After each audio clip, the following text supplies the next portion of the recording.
Gurbetlerim kalkıyor kardan, gideceğim ben bu diyarlardan. Bıktım artık olanlardan, bir daha yüzümü görmeyeceksin. Bir daha yüzümü görmeyeceksin.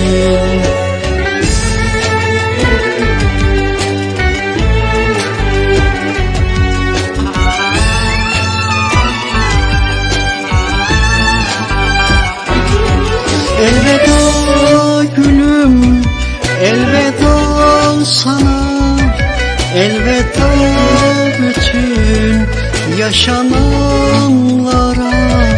Artık yol bana göründü ama bir daha yüzümü görmeyeceksin. Bir daha yüzümü görmeyeceksin.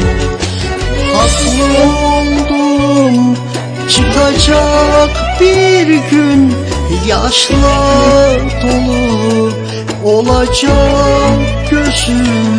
Ağlamak gülüm, boşuna ölüm. Bir daha yüzümü görmeyeceksin. Bir daha yüzümü görmeyeceksin.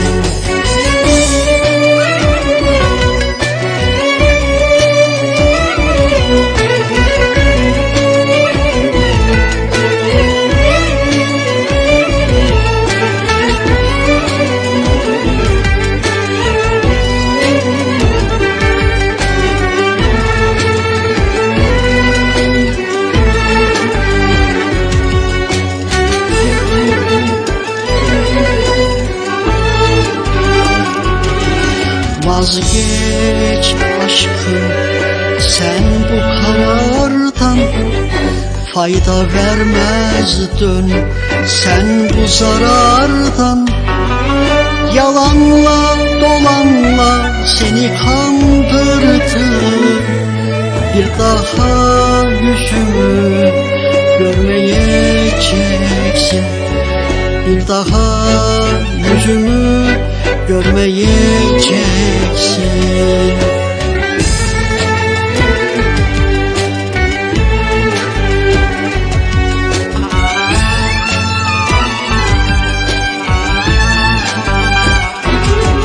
Elveda gülüm, elveda sana, elveda bütün yaşananlara. Artık yol bana göründü ama bir daha yüzümü görmeyeceksin.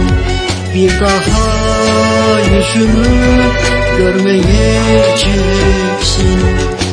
Haklı oldum, çıkacak bir gün, yaşlar dolu olacak gözün. Ağlamak gülüm, boşuna ölüm. Bir daha yüzümü görmeyeceksin.